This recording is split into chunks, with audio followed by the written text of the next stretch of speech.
Quero cumprimentar os irmãos com a graça e a paz do nosso Senhor Jesus Cristo. Eu quero te convidar hoje a abrir a tua Bíblia na carta de Paulo aos Colossenses, capítulo de número 3. Nós vamos ver do verso 12 até o 17. Vamos estar ministrando esta palavra em dois momentos. Hoje falaremos sobre a primeira parte, mas eu gostaria que você abrisse o teu coração. Colossenses 3, de 12 a 17, diz assim: Portanto, como povo escolhido de Deus, santo e amado, revistam-se de profunda compaixão, bondade, humildade, mansidão, paciência. Suportem-se uns aos outros. Perdoem as queixas que tiverem uns contra os outros. Perdoem como o Senhor lhes perdoou. E, acima de tudo, revistam-se do amor, que é o elo perfeito. Que a paz de Cristo seja o juiz em seus corações, visto que vocês foram chamados a viver em paz como membros de um só corpo. E sejam agradecidos. Habite ricamente em vocês a palavra de Cristo. Ensinem e aconselhem-se uns aos outros com toda sabedoria e cantem salmos, hinos e cânticos espirituais com gratidão a Deus em seus corações. Tudo o que fizerem, seja em palavra ou em ação, façam-no em nome do Senhor Jesus, dando por meio dele graças a Deus Pai. Vamos curvar as nossas cabeças e orar. Espírito Santo de Deus, nós clamamos o teu agir sobre as nossas vidas, iluminando a tua palavra, falando conosco, mostrando o teu querer e a tua vontade para as nossas vidas. Ministra as nossas vidas. Oh, Paizinho querido, que possamos ser transformados nesta noite, tocados por ti, e saiamos com uma caminhada diferente para a glória do Senhor. Assim nós oramos e agradecemos no nome santo de Jesus. Amém e amém. Recebendo cura nos nossos relacionamentos. Nós somos seres relacionais. Por mais que tenham algumas pessoas que não gostem muito de se relacionar, ou que preferem ficar mais quietinhas no seu canto, o fato é, queridos, é que nós somos seres que precisam se relacionar. Nós nos sentimos plenos quando nós temos relacionamentos saudáveis. Nos sentimos maravilhados. Temos um senso de completude, né? Estamos ali completos, né? Plenos na presença do Senhor quando nós estamos desenvolvendo relacionamentos saudáveis. O oposto também acaba se tornando uma realidade. Quando os nossos relacionamentos não são saudáveis, nós acabamos colhendo consequências severas disso. Passamos por problemas, por dissabores. Às vezes estamos num relacionamento tóxico, uma amizade tóxica, e aquilo começa a ferir as nossas vidas. E hoje nós vivemos um tempo onde é muito comum você ouvir pessoas te dizendo se este relacionamento é tóxico, ou se essa pessoa saiu da tua vida, significa que você deve caminhar e esqueça essa pessoa para o lado. Mas não é isso que nós vemos, no que diz respeito à palavra de Deus.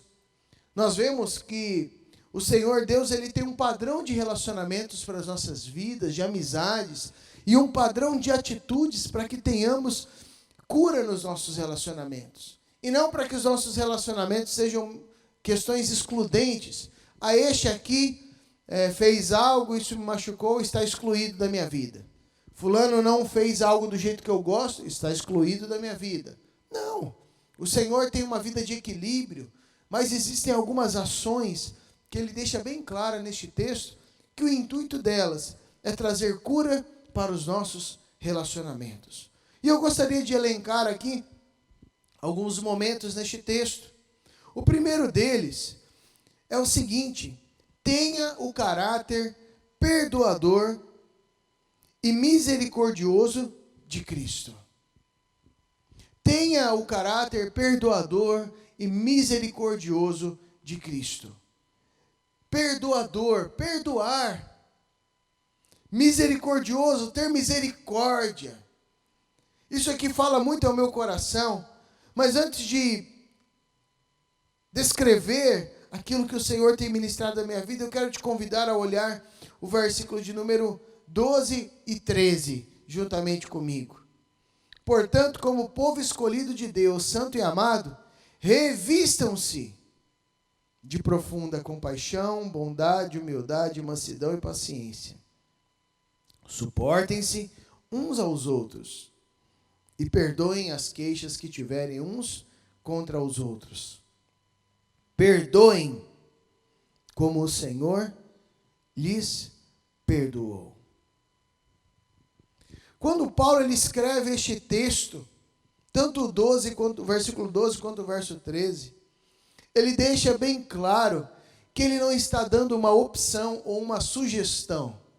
Note que as expressões elas vêm aqui para as nossas vidas no imperativo. Primeira expressão no verso 12, revistam-se. No verso 13, suportem-se. E no final do 13, perdoem. Ou seja, Paulo, no que diz respeito aos relacionamentos dos irmãos ali na igreja de Colossos, ele dá algumas ordens. E o intuito é que sejam obedecidas, ouvidas por parte dos irmãos. Por quê? Para que os relacionamentos sejam restaurados, para que haja saúde nos relacionamentos. E é interessante que no primeiro momento, quando ele diz, revistam-se, coloquem uma nova vestimenta, fala justamente nessa expressão de você ter um novo ponto de partida da tua vida, de você começar a caminhar de uma outra forma. Quando nós estamos prestes a sair para um evento, nós chegamos para as crianças e falamos, olha, Samuel, Ana Beatriz, vão se trocar agora. E a pergunta que eles fazem é, para onde nós vamos? Por quê? Dependendo do local que nós vamos, é o tipo de roupa que nós vamos vestir. A ideia que Paulo nos traz aqui é de nós vestirmos um novo tipo de vestimenta, ou seja, nós nos portarmos de uma outra forma. E aqui é justamente isso, coloquem uma vestimenta diferente, uma vestimenta de profunda compaixão, de bondade, de humildade, de mansidão e de paciência. O que Paulo estava querendo dizer aos amados é que, irmãos, vocês já estão chegando armados dos relacionamentos. Sabe, amados, muitas vezes nós somos feridos, machucados, e de certa forma nós já nos colocamos como pessoas que estão ressabiadas.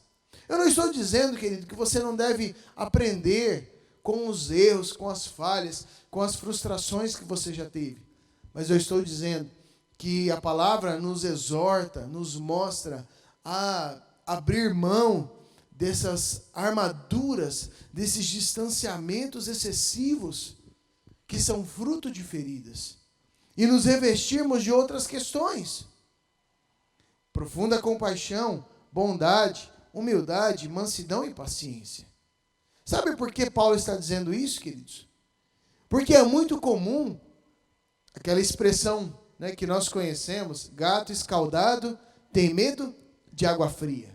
O gato que acabou sendo queimado com água quente, quando você joga uma água fria, ele acha que vai ser queimado novamente. Isso é muito comum. Eu tive um amigo meu e ele fez assim. Tive uma pessoa no meu ministério que aconteceu assim e ele agiu dessa forma. É muito comum, queridos, que nós estejamos sempre armados e a qualquer momento nós achamos que aquilo vai acontecer de novo. São feridas da nossa vida. Volto a dizer, eu não estou dizendo que nós não devemos agir com inteligência e sabedoria, mas nós precisamos nos desarmar. Nos desarmar no sentido de nos revestir com compaixão. Ter compaixão das pessoas. Entender que às vezes a pessoa realmente errou. Nos revestirmos de bondade. Às vezes estamos tão cascudos já, a casca está grossa, de tantos ferimentos que nós já tivemos emocionais, que nós não temos uma atitude de bondade para com as pessoas. Somos grosseiros e nem percebemos. não temos empatia e nem percebemos. Acabamos sendo orgulhosos e soberbos, quando na verdade a palavra de Deus nos diz para sermos humildes, mansos e desenvolvermos a paciência uns para com os outros. E é interessante que no 13 Paulo ele diz: suportem-se, dê suporte uns aos outros. Não é aguentar, poxa vida, tem que aguentar essa pessoa, tem que suportar. Não, dê suporte, seja um instrumento de auxílio para o teu irmão, para a tua irmã. E finalmente ele vai no alvo: perdoem as queixas que tiverem uns contra os outros, perdoem como o Senhor perdoou. Suportar, perdoar. Interessante que essa expressão suportem-se, no original grego, anekromai, significa levantar, sustentar, carregar, suportar, dar suporte às pessoas. E isso aqui se aplica, queridos, tanto quando você já está ressabiado, porque já foi machucado nos seus relacionamentos, quando também nós olhamos pessoas que estão iniciando na caminhada. E muitas vezes, nós que já temos um longo tempo, acabamos olhando e dizendo: olha, mas isso é inadmissível. Quando na verdade a pessoa é apenas uma criança na fé. Quando na verdade o irmão ele está precisando naquele momento de suporte, de que você estenda as mãos e consiga ajudar o teu irmão a se colocar em pé. Quando na verdade, muitas vezes nós estamos vivendo debaixo de picuinhas, de queixas uns dos outros, e a palavra nos diz: perdoem as queixas que vocês tiverem uns contra os outros. Ou seja, vamos passar a régua, vamos resolver esses milindres, vamos caminhar, vamos ter os nossos relacionamentos curados. Isso aqui é tremendo, queridos.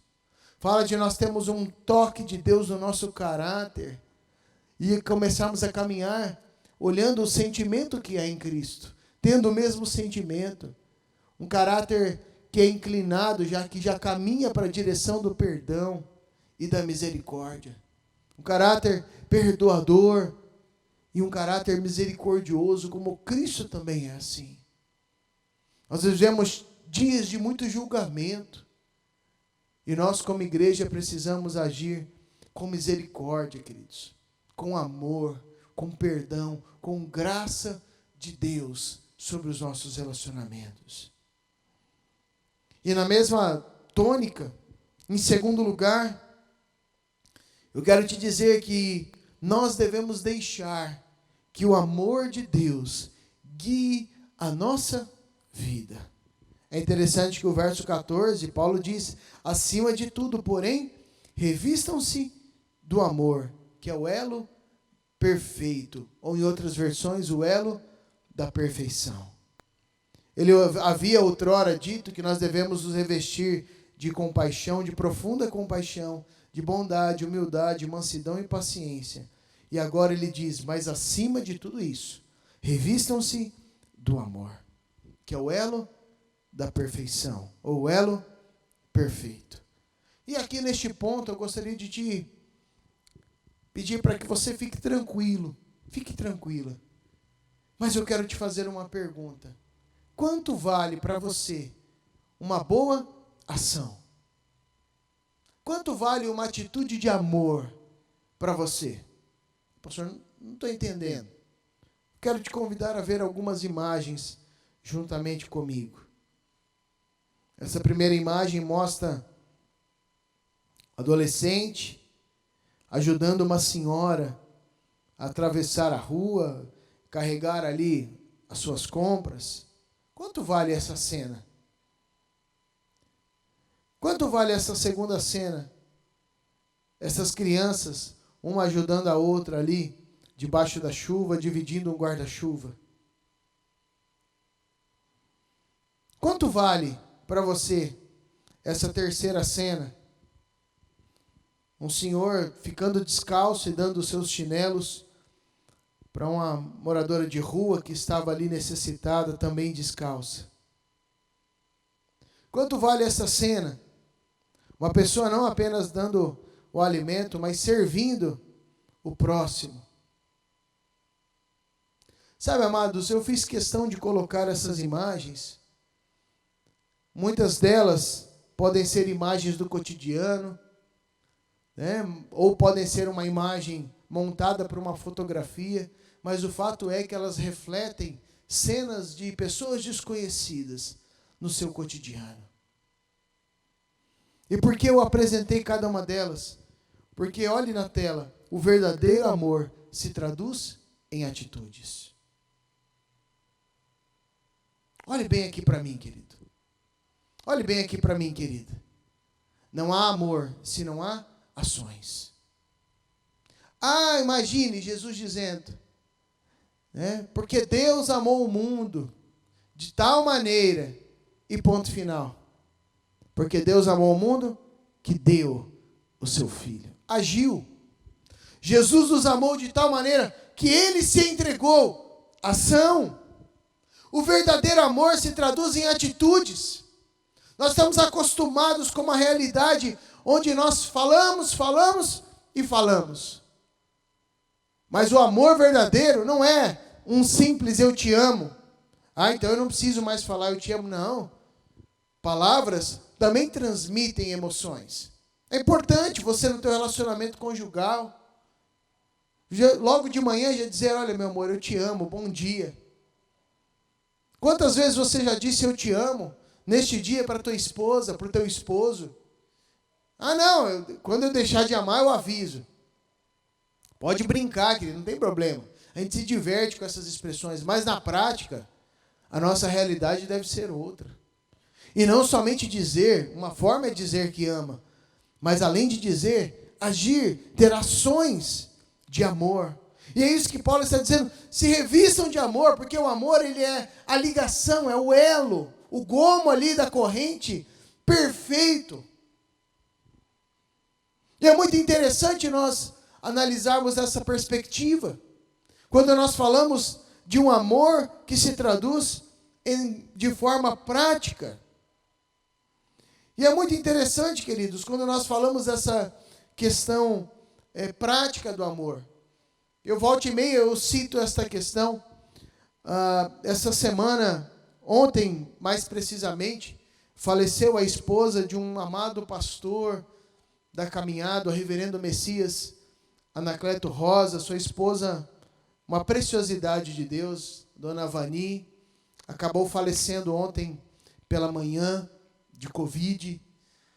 Pastor Messias, quando era bebezinho, né, minha mãe relata, né, tomava no colo, abraçava, né? Então, um homem muito carinhoso e que faz parte também da nossa história desde bebê, desde pequeno. Um homem de Deus, usado na palavra, um homem que transpira a realidade do Evangelho. E é interessante, ele me contou em um congresso de pastores essa história. O reverendo Messias, ele inicia em 54 o seu ministério na Missão Caiuás, ali em Dourados. Missão Caiuás, que foi fundada em 1928. E é interessante ele me contando, num bate-papo que nós estávamos, num momento à tarde, e ele me dizendo que não existia a palavra amor na cultura indígena ali, Kaiowá. E ele então, falando, pastor, imagine como seria você ministrar sobre o amor de Deus em uma cultura onde não existe a palavra amor. E ele compartilhou comigo que a expressão amor foi criada pelo professor Roça na universidade em Assunção.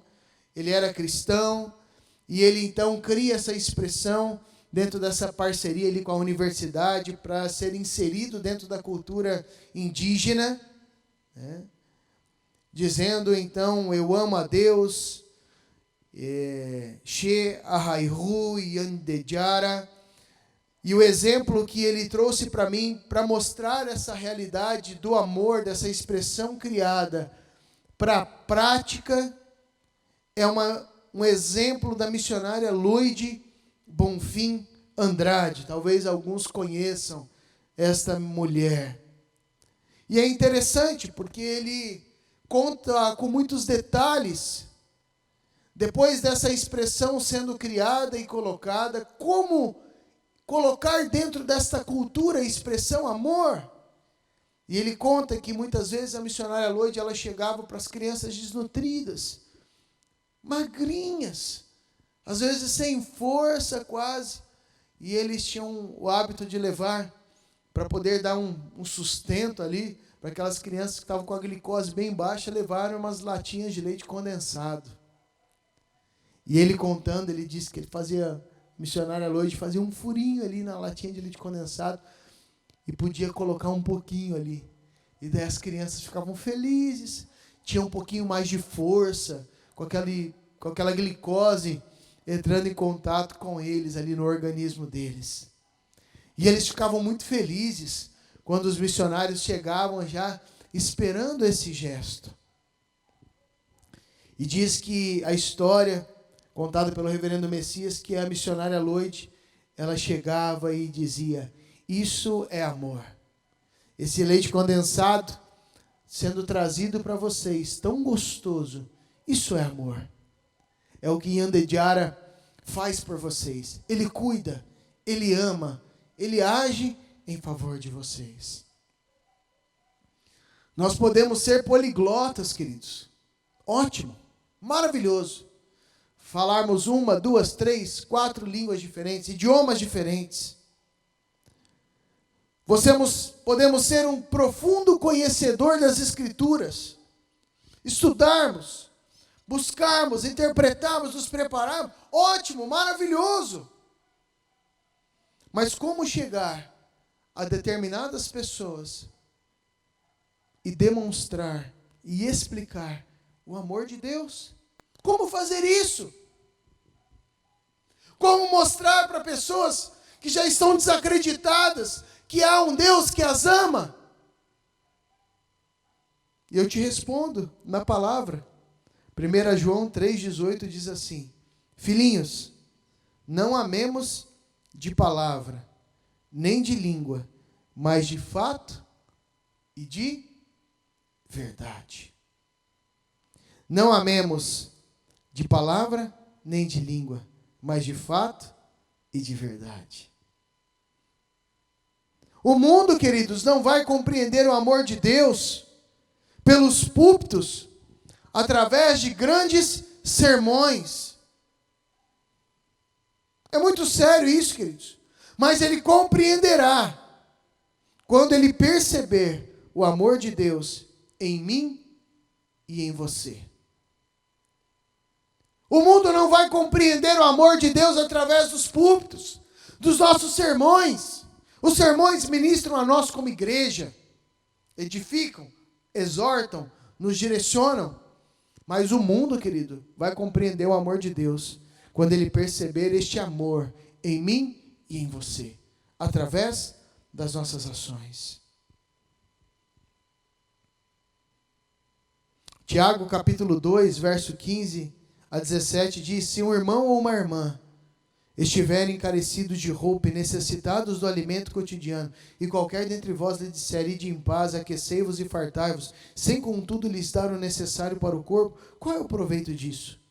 Assim também, a fé, se não tiver obras, por si só, está morta. O exemplo que Tiago dá não é um exemplo somente voltado para essa área.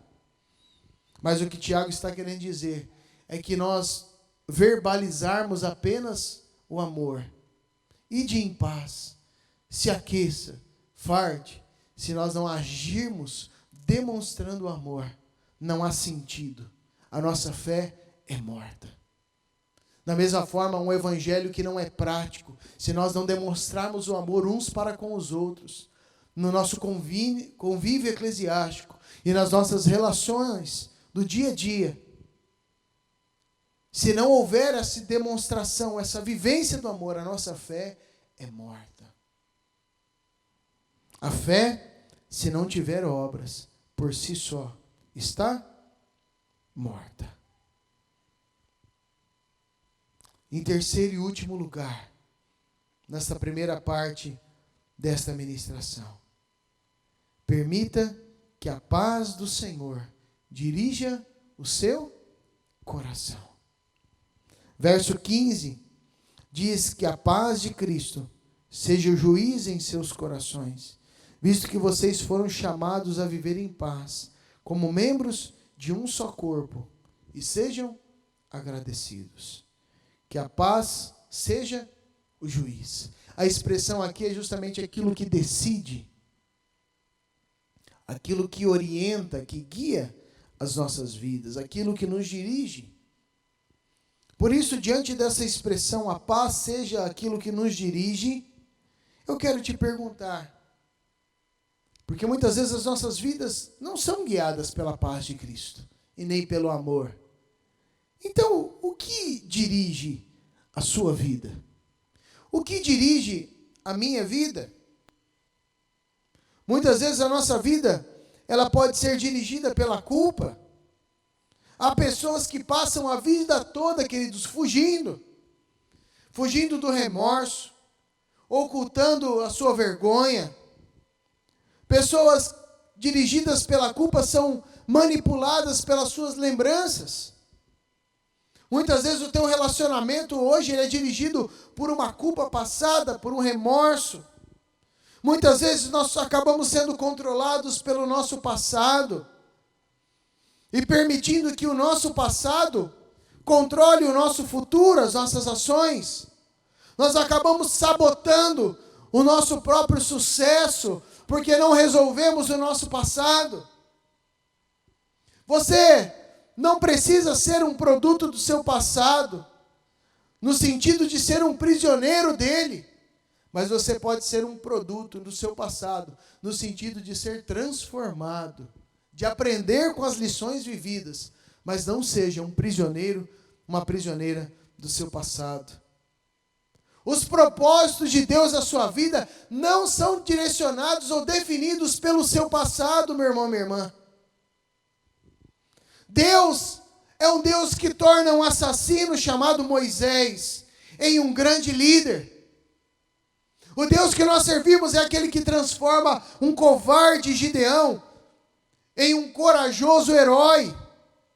E tantas outras pessoas que Deus, Ele transforma e dá um novo começo às suas vidas.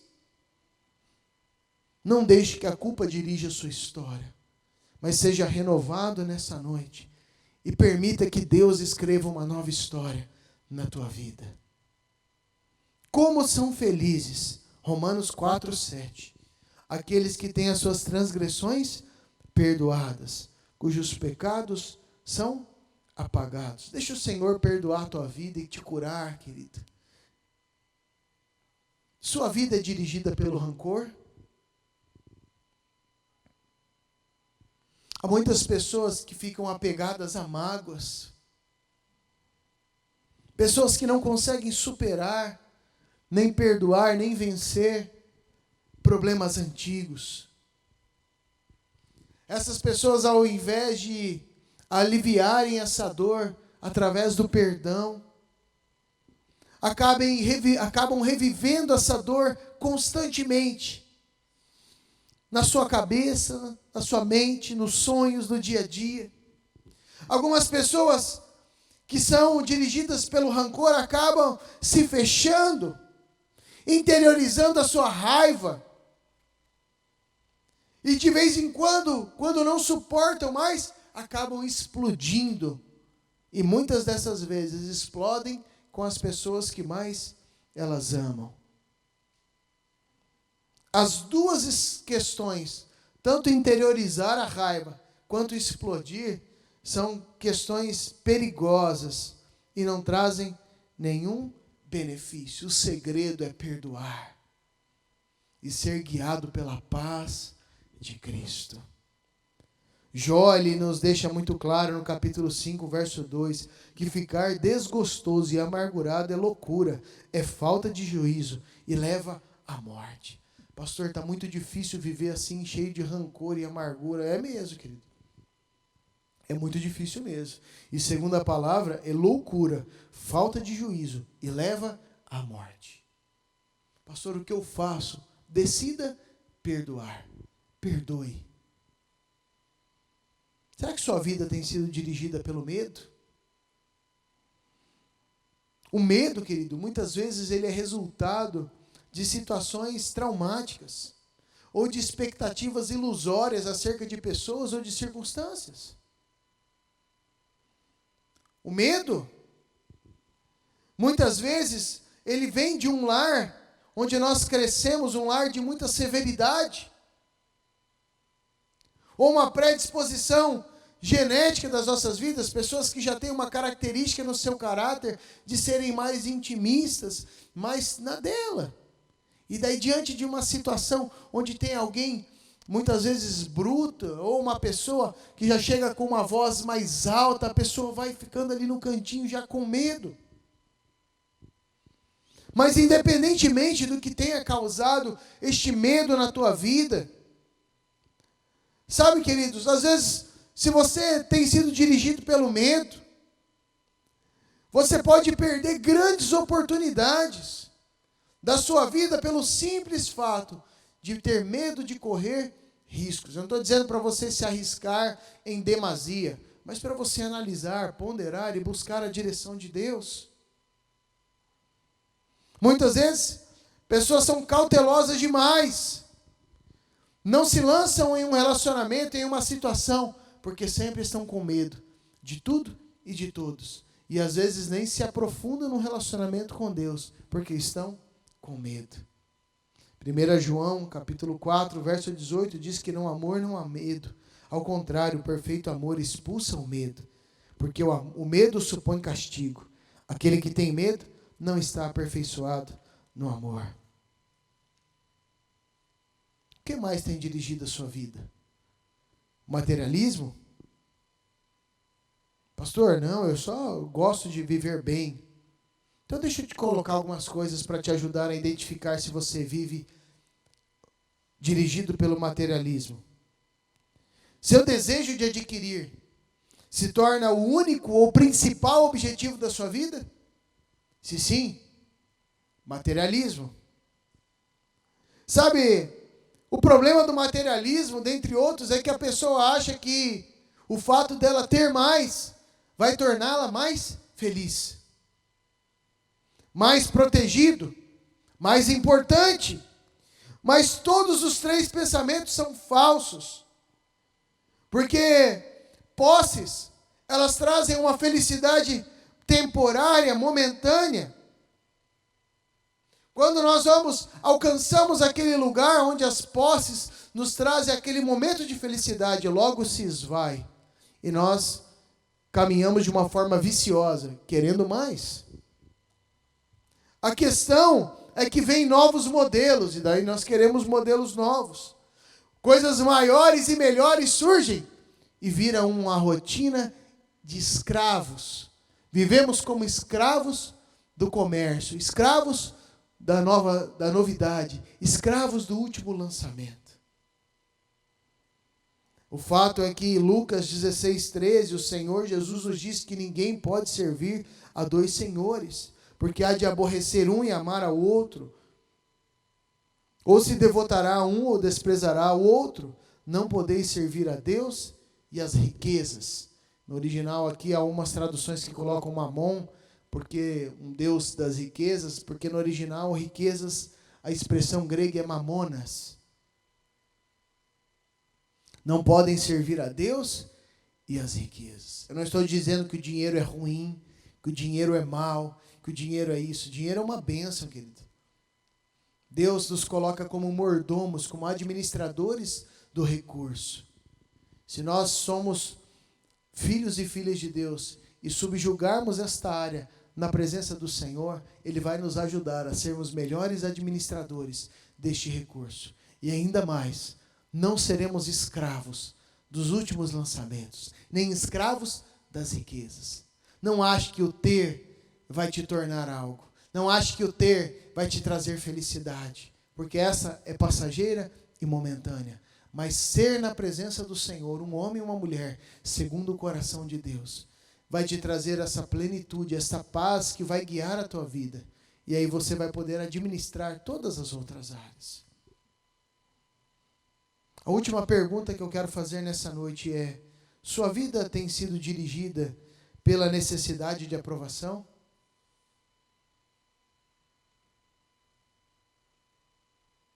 Sua vida tem sido dirigida pela necessidade de uma aprovação dos seus pais, esposa, filhos? Há pessoas adultas, casados com filhos, que ainda caminham na sua vida do cotidiana, tentando ganhar a aprovação do pai. Pais que muitas vezes nunca estão satisfeitos. Mas há pessoas que vivem nessa escravidão, tentando provar para o pai que eu sou um bom filho, sendo que já é um marmanjo de mais de 30 anos, 40, casado com filhos, sua vida bem sucedida, e ainda fica com essa necessidade de aprovação. Há pessoas que são dirigidas pela pressão social, sempre preocupados com o que o outro podem pensar de mim. Infelizmente, queridos, as pessoas que seguem o curso da multidão acabam normalmente perdidos no meio dela. Sabe, amados, nós não conhecemos todas as chaves dos sucessos. Mas uma chave eu conheço, a chave do fracasso. E uma delas é tentar agradar a todo mundo. Uma das chaves do fracasso é tentar agradar a todas as pessoas. Não viva dirigido pela necessidade de aprovação, porque isso vai ser um caminho para o fracasso. Seja dirigido pela paz de Cristo. Seja dirigido pelo amor. Tenha um caráter que perdoa. Tenha um caráter que é misericordioso. Que a tua vida seja tocada nessa primeira parte, queridos, por essa presença de Deus que vem sobre as nossas vidas. Quero te convidar a fechar os teus olhos, a curvar a sua cabeça e a orar juntamente comigo. Em nome de Jesus. Senhor, nós queremos aqui apresentar as nossas vidas. Muitas vezes nós somos vítimas, Senhor, de situações, de circunstâncias. Às vezes provocadores de situações e circunstâncias que trouxeram feridas à nossa alma, trouxeram feridas nos nossos relacionamentos. E muitas vezes nós vivemos reféns dessas situações. Não queremos perdoar, agimos com intransigência, com falta de misericórdia, quando na verdade o Senhor nos dá o exemplo. E a nossa oração nessa noite é que o Senhor toque as nossas vidas, traga a cura a esses corações machucados e feridos. Espírito Santo, toca para que o Senhor dê as forças necessárias diante dessa decisão de perdoar, de liberar perdão, diante dessa decisão de ter uma nova atitude, de se abrir para um relacionamento, ó Deus, para uma amizade. Toca, Espírito Santo, traz cura às nossas emoções, traz cura a pessoas que estavam vivendo guiados por rancor, ódio, medo, amargura, materialismo, para que estes possam ser guiados pela tua paz, não sejam mais escravos dessas emoções tão tóxicas para as nossas vidas, não sendo escravos desse modelo de vida, mas que possamos ser servos e servas do Senhor, que vivem livres na tua presença. Espírito Santo, o Senhor esteja fazendo novas todas as coisas nas nossas vidas e trazendo libertação, liberdade sobre a vida do irmão e da irmã que está assistindo essa mensagem, para a glória do Senhor. Eu oro, Senhor, e agradeço, em nome de Jesus. Amém e amém. Que Deus te abençoe, meu irmão e minha irmã, e que você tenha uma semana vitoriosa na presença do Senhor, mas que você dê passos em direção a esta vida de liberdade, uma vida de empatia, de amor e de paz, dada pelo Senhor Jesus para nós. Que Deus te abençoe e nós nos encontramos na próxima ministração. Fique na paz e na graça do Senhor Jesus.